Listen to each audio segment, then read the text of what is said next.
L'exercice 16. Petite spécialité, mais rien de trop compliqué. Un wagonnet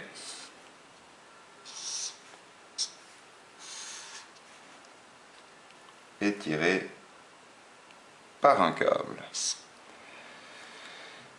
Calculer l'effort normal dans le câble, la tension et les forces exercées par les rails sur les roues, les réactions. Les roues, on a les points A et les points B, ainsi que la tension à chercher.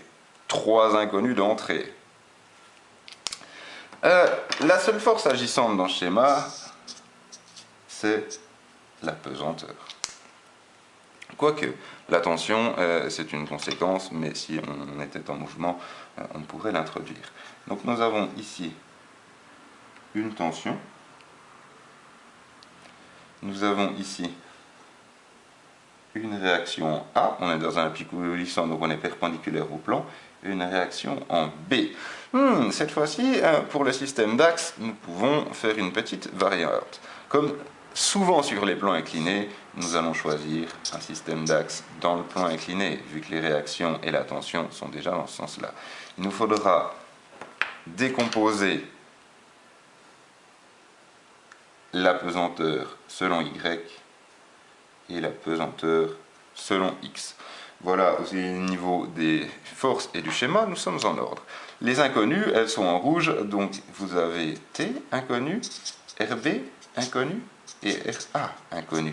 Il nous faudra l'ensemble des systèmes, les 3 équations pour s'en sortir. Commençons. La somme des forces en X, si vous le voulez bien, est égale à 0. En X, la tension est simplement compensée par Px qui est en négatif. Donc la tension, c'est égal à Px. Facile. En Y, oui, en Y, j'aurais dû noter 2. En Y, nous avons la composante RA qui est positive, plus la composante RB qui est positive. Tout ça est compensé par la composante Y du poids est égale à 0. Voilà, vous mettrez en évidence ce qu'il faut. Dernière équation, le moment de force.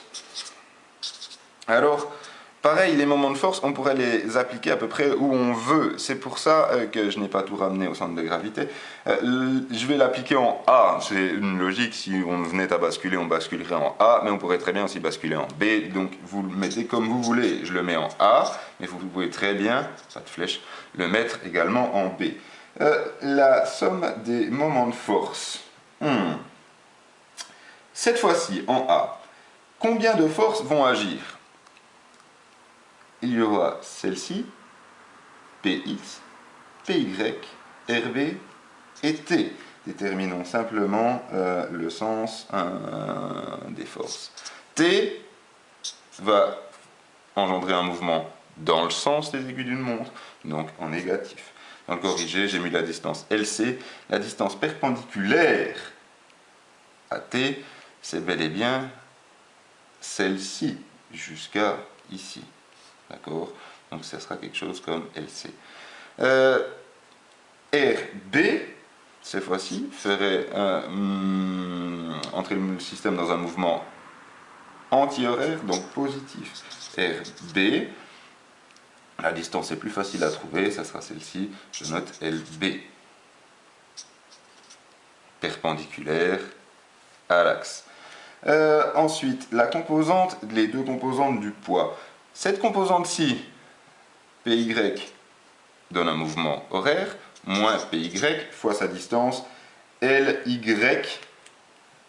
ça sera forcément cette distance ici, vu qu'on peut la déplacer sur sa droite d'action, toujours, clac, clac, clac, clac, clac, elle est toute ici, sa droite d'action en Y, donc sa composante, c'est bel et bien ce truc ici, LY. Et PX, qui cette fois-ci ferait entrer le système dans un mouvement anti-horaire, donc positif, Px fois sa composante Lx, en guillemets, c'est bel et bien ce truc ici, Lx. Donc le tout est égal à 0. Pour l'application numérique, allez vous référer au corrigé.